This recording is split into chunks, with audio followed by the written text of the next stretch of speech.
Genau, hiermit kommen wir zu den Top 10 Kommentaren zum Frankfurt-Spiel. Hier unten ist mir noch 'n 19er, den müssen wir dann natürlich noch mitnehmen. Ja, ansonsten habe ich 'n 2, 3 30er gesehen. Ist relativ einfach heute, würde ich sagen, von den Däumchen her. Gut, nehme ich den 12er auch mit. Ich glaube, wenn wir 10 Stück machen, haben wir nicht so viele, die über 10 sind. FC Bayern Fan forever, hochverdienter Sieg von uns. Kane einfach Maschine. Ja, kann ich so kann ich so unterschreiben. Heavy Maschine ist ja nix Neues. Man gewöhnt sich dran. Ja, Heavy ist halt der einzige Weltklasse-Spieler bei uns im Kader. So unsere anderen beiden Außen sind auf 'm guten Weg, denke ich, aber wenn wir über reine, richtige Weltklasse, so wie ich die Weltklasse definiere, ist das nur Harry Kane aktuell bei uns in der Mannschaft. Und dass der Sieg verdient war, ja, also, die beiden Gegentore, mein Gott, der Elfer, ja, dem passiert dem Besten, passiert auch 'n Harry Kane, wie wir gesehen haben. Und das zweite Ding von Josh, ja, Halleluja, mein Gott, hat er mal 'n Aussetzer gehabt, passiert auch dem Besten und, ja, ansonsten hat Frankfurt doch keine Chancen gehabt, also, machen wir uns nix vor, wa? Gut, Michael 323. Ja, wild. Es ist wirklich u es ist wirklich auffällig, wie sich Pawlowitsch im Mittelfeld von Kimmich emanzipiert hat. Ja, sehe ich auch so. Die Rückrunde hat er einen Riesensprung gemacht, er übernimmt viel mehr Verantwortung. Ja. Hat er aber zum Anfang der Saison auch schon gemacht. Da war das ähnlich. Obwohl, da hat er auch noch immer ein bisschen mehr Kimmich gesucht, ja, da gehe ich auch noch mit. Aber da war er auch schon so, dass er unser Spiel geprägt hat und Kimmich ein bisschen defensiver war. Zwischenzeitlich war er der Querpass-Toni. Grüße gehen wieder raus über die Leute, die sich über Querpass-Toni aufregen, weil sie meinen, ich greife damit Toni Kroos an. Wilde Nummer, aber immer wieder witzig, ja. Hat er mehr den Querpass-Toni immer auf Kimmich gemacht, aber jetzt so die letzten Wochen, ja, ist das nicht mehr der Fall, ne? Und da denke ich auch, ich habe es ja auch schon oft genug gesagt, man sieht ganz klar, dass 'n Pawlovic sich da entwickelt hat, 'n großen Stepper gemacht hat. Gut, Iceman. Ich will ja wirklich nicht permanent auf Kimmich rumhacken, aber diese Leistung war meiner Meinung nach mal wieder enttäuschend. Ich denke, das Wort trifft es am besten. Wenn man weiß, was Josh kann, ja, enttäuschend würde ich jetzt nicht sagen. Ne, ne, enttäuschend gehe ich nicht mit. Ich denke, das ist die Leistung, die wir die kompletten letzten Wochen gesehen haben von Josh. So, sorry, ja, seit dem Start der Rückrunde ist das die Leistung, die Josh, zustande ist abzuliefern. Und abgesehen von dem Aussetzer, den er da hatte, war's ja eigentlich auch 'ne ja, war's 'ne 3, 3,5er Leistung. Ja, es war 'ne durchschnittliche Leistung, so. Wenn man natürlich weiß, was Josh eigentlich zustande im zu leisten ist, ja, dann verstehe ich den Take, aber wie gesagt, das ist das, was wir die komplette Rückrunde von Josh sehen. Nicht mehr, nicht weniger. So, ja, diesmal hat er 'n Bock drin gehabt, der zum Tor geführt hat. So, das ist der einzige Unterschied. Ja, Josh hat eh schon jetzt mal ernsthaft, guckt euch die letzten Spiele an, wie viel Böcke der in der Defensive drin hatte, ja, die dann mit 'n bisschen Glück noch jemand anders ausgebügelt hat. Ansonsten der gegnerische Spieler einfach unfähig war, das auszunutzen, so. Das waren die Dinger, ja. Aber ist ja nicht das erste Ding von Josh. Ja, es war jetzt mal 'n Fehlpass. Wie oft hat er sich auf'n Boden geschmissen, hat keinen Pfiff gekriegt? Wie oft hat er 'n Ballverlust gehabt? Hat doch jetzt wo war denn das Spiel, wo er doch den Ball den Gegner direkt in den Fuß gespielt hat? Also, nein. Das ist jetzt nix Neues von Joshua Kimmich, diese Leistung in der Rückrunde, ja? Das ist 'ne überschaubare Leistung, die er grade hat. So, ich denke, wir sind uns alle einig, dass Josh grade keine gute Form hat. Woran es hapert, I don't know. Ähm, deswegen umso wichtiger, dass so 'n Pawlovic diesen Step macht, ja, und sich nicht so an Kimmich hängt. Ich denke, diese Entwicklung kommt sieht oder macht die Mannschaft mit Pawlovic zusammen, weil sie halt auch sehen, dass Josh grade keine gute Form hat. Ja, das war schon auffällig gegen Frankfurt, wie oft man, Josh nicht angespielt hat. Ja, das muss man schon sagen. Also, ich meine, er ist noch nicht mal unter den ersten 3 gewesen mit den meisten Ballkontakten. Normalerweise ist er immer die Eins, ja? Das ist schon 'n Indiz dafür. So, I don't know, ja, wie gesagt, vielleicht würde es ihm einfach mal gut tun, wenn Vinny sagen würde: „Komm, let's go, bleib mal draußen 3 Wochen." Vielleicht hat er immer noch Schmerzen in der Achillesferse oder was auch immer er hat. Habe ich auch gerade, von der weiß ich, worüber ich rede. Ist nicht schön, ja, weiß man nicht, ja. Wir wissen alle, was Josh zu leisten imstande ist und da fehlt gerade viel. So, ja, darauf können wir uns einigen. Aber ja, enttäuscht war ich jetzt nicht. Wie gesagt, das ist die Leistung gewesen, die Josh gerade zu leisten ist. Mit dem Ball zu langsam, jeder andere, ob Upa, Pavlovic oder selbst Kim, hat durch die Mitte das Spiel schneller gemacht. Ja, nee. Auch da muss ich ein bisschen relativieren. Pavlovic, ja, Upa auf eine andere Art und Weise, ja, aber Kim doch nicht. Sorry. Also, Min-Jae Kim kann ja vieles, aber nicht 'n Ball nach vorne spielen. Sorry. Ja, ich warte auf die Entwicklung bei Kim, ja, dass er sich das auch mehr zutraut. Ähm, aber Kim ist schon so der Querpassspieler. Was auch gut ist, weil das nicht seine Stärke ist, das Aufbauspiel. Überlass das 'n Upa, überlass das 'n Jona, wenn er spielt, überlass das 'n Pavlo, alles fein. Ja, aber das ist natürlich 'n bisschen übertrieben.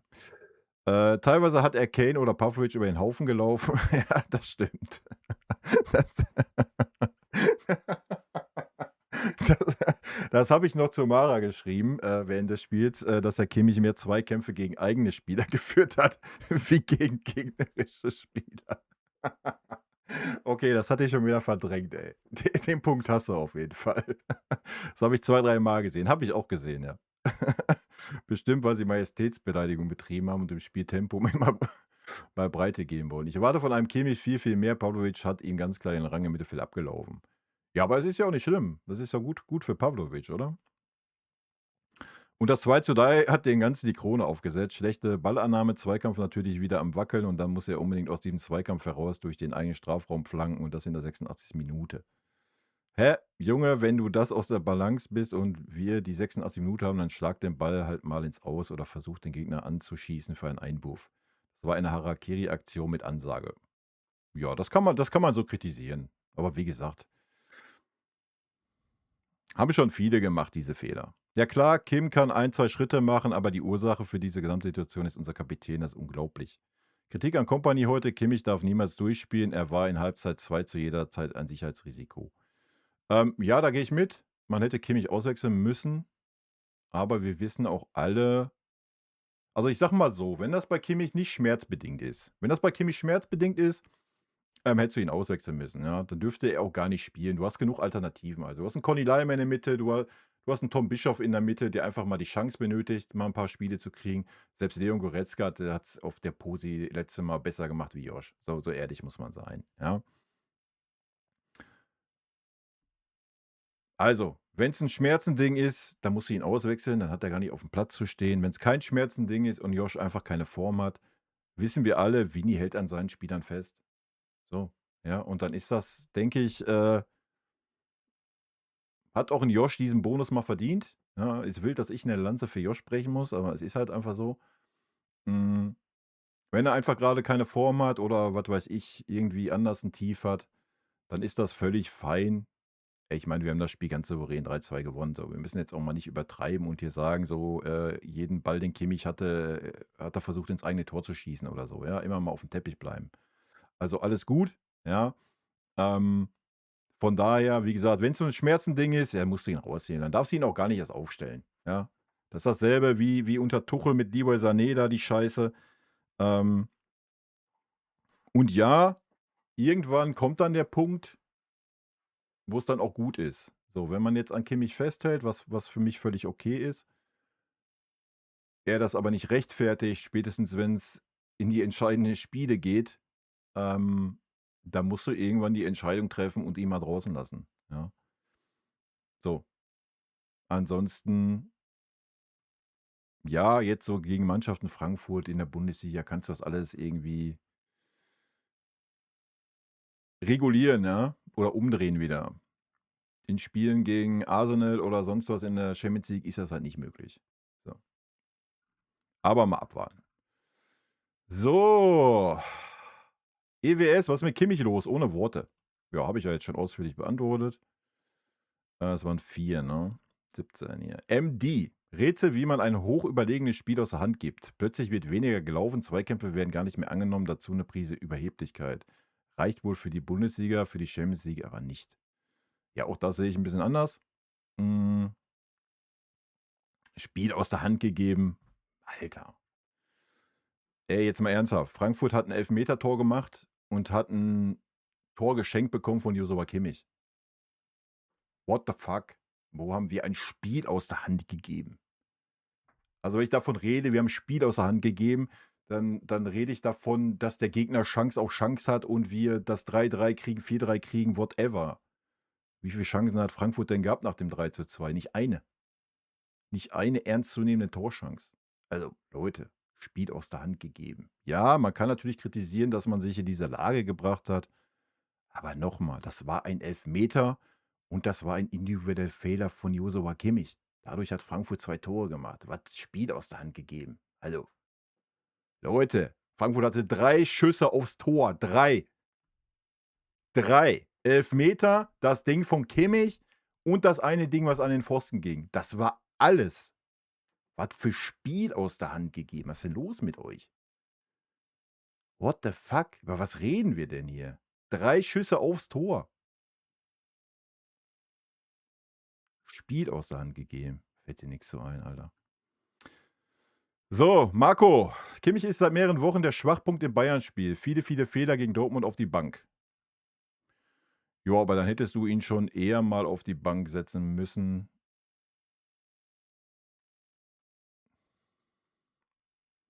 Ja, wir werden sehen. Wir werden sehen. Ich bin gespannt. Ich glaube es nicht, dass er auf der Bank sitzt.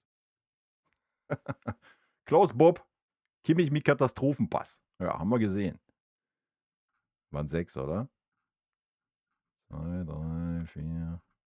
Braucht echt einer mitzählt. 5, 6, 7, ne? 1, 2, 3, 4, 5, 6, 7. Geil, 3 noch. Aaron, ich sehe beim 3:2 die Schuld hauptsächlich bei Kim. Kimmichs Ball ist sehr riskant, aber rutscht kurz vorher aus und muss spontan reagieren. Der Ball ist aber lange unterwegs und Kim geht kein Stück entgegen. Da erwarte ich mehr Übersicht. Das ist ein wilder Take. Gehe ich nicht mit. Ja, natürlich kann Kim, wenn er das sieht, ja, muss er da auch ein bisschen besser reagieren. Aber sorry, wenn du ein zentraler, defensiver Mittelfeldspieler bist, ein gelernter Rechtsverteidiger dazu, kommst du niemals auf die Idee, von dieser Position, wenn der Torwart 2 Meter neben dir steht und 5 Meter neben seinem Tor, den Ball quer in den Strafraum zu spielen. What the fuck? Nein. Nein, einfach nein. Einfach nein. Punkt. Da ist 0 Schuld bei Kim. Man spielt den Ball da nicht hin. Fertig. Schieß den verfickten Gegenspieler an, dann geht der Ball ins Aus, der geht zur Ecke, prügel das Ding lang, dann geht er wahrscheinlich auch ins Aus, ja, dann ist aber auch ein Urbich wieder im Tor oder spiel den verfickten Ball wieder zurück auf Urbich, der dann entweder den Gegenspieler anschießt, das Ding zur Ecke geht oder der Gegenspieler wird nicht angeschossen und das Ding geht 40 Meter nach vorne.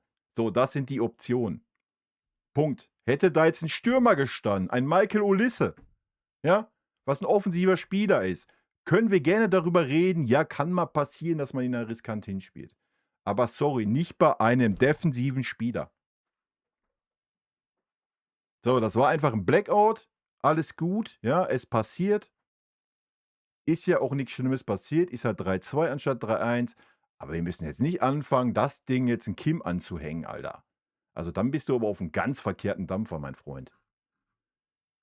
Junge, Alter. Ey, man kann ja Kimmich-Fanboy sein, so habe ich ja nichts dagegen, ja. Aber irgendwann muss man auch mal einsehen, dass das einfach scheiße war. What the fuck? Ist Kims Schuld. Junge, krieg ich direkt Puls. Alto Belly, ey. Katastrophe. Bernd Biesenkamp, Kompanie hatte 4 bekommen, weil er Kimmich spät auswechselt hat. Diese Kimmich und Neuer im Arsch kriechen, das nervt mich gegen Bremen. Spiel hatte Neuer auch nicht spielen sollen.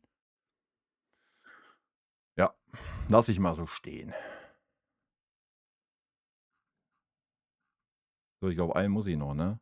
Ich scroll nochmal durch. Ich sehe ein paar Fünfer hier. Haben wir was höher ist wie 5? Kim ist schuld, da komme ich immer noch nicht drüber weg. Hier ein 6er. Jetzt müsste VC reagieren und Leimer neben Pavlo aufstellen. VC ist Vincent Kompany. Ja, wird ja nicht passieren. Ja, du kannst ja auch 'n Tom Bischof dahinstellen. Du musst denen halt auch einfach mal 5, 6 Spiele geben. Ich denke, dass der das Potenzial hat er bei uns schon gezeigt, hat er bei der U21 eindrucksvoll gezeigt. Muss man halt einfach mal die Eier haben. So, aber die Eier haben wir ja nicht, weil König Josua ich meine, Bernd Biesenkamp, die Aussage war natürlich 'n bisschen plump, aber am Ende des Tages hat er recht. Ist genau dasselbe wie Manuel Neuer. Das sind Spieler, genauso wie es 'n Thomas Müller war und so weiter. Die stellst du nicht infrage. Wenn die in deinem Kader sind, dann haben die zu spielen. Ja, das ist beim FC Bayern einfach so. Da ist der Trainer auch scheißegal, haben wir unter Tuchel gesehen. Gut, dann nehmen wir Imperium noch mit, komm, und dann ist gut. Der XG-Wert ist zu hoch, weil dieser die Wahrscheinlichkeit eines Tores beim Abschluss berechnet. Das ist mir bewusst. Abschluss berechnet. Ein Elfmeter entspricht 0,78 XG. Wenn man diese 0,78 bei den 2,35 laut Kicker abzieht, sind wir bei 1,58, was deutlich unter dem von Bayern wäre. 2,79. Wenn man überlegt, dass die Eintracht den Pfostentreffer von Johnny B. und die Großchance von Mario Götze am Ende, sind die XG-Werte schon nachvollziehbar. Geil. Haben wir nochmal eine Lehrstunde gekriegt in Statistik. Das ist doch auch schön. Ähm, Ich weiß natürlich, wie XG-Werte berechnet werden und ich habe ja schon mehrmals gesagt, dass es einfach Schmutz ist, dass 'n XG-Wert nichts über das Spiel aussagt. Ich denke, da ist das Spiel ein Paradebeispiel dafür, weil nochmal Frankfurt hatte 3 Schüsse aufs Tor und hat 'n höheren XG-Wert wie wir mit 11 Schüsse aufs Tor. Ja, es ist mir klar, dass das die Wahrscheinlichkeit ist, von wo der Ball aufs Tor geht. Wie hoch ist die Wahrscheinlichkeit, dass dieser Ball reingeht? Wie da schon steht, 'n Elfmeter ist natürlich 'ne klare Chance. Das Ding, was Kimmich darüber gelegt hat, wird wahrscheinlich auch 'n XG-Wert von 1 gehabt haben, weil den kannst du ja nicht mehr daneben schießen. Ähm, aber das war einfach ein Paradebeispiel, dass XG-Werte halt Müll sind. Ja, weil's immer wieder viele Leute gibt, die sich an XG-Werten hochziehen und erzählen: „Ja, guck mal, so 'n XG-Wert, die andere Mannschaft hat nur so 'n XG-Wert.“ Wie man sieht, sagt das nix aus, ja? Wir hatten ja locker Chancen für 5, 6 Tore. So, und waren die klar überlegene Mannschaft, ja? So, mehr wollte ich damit gar nicht ausdrücken. Ich wollte nicht XG in Abrede stellen oder sagen, der Wert stimmt nicht oder sowas. Alles gut, das ist völlig fein. Ich wollte damit nur sagen, dass der Wert halt nicht unbedingt aussagt, dass 'ne Mannschaft besser war in dem Spiel. Mehr wollte ich damit gar nicht sagen. Gut, das waren die Top 10, Leute. Wilde Nummer wieder.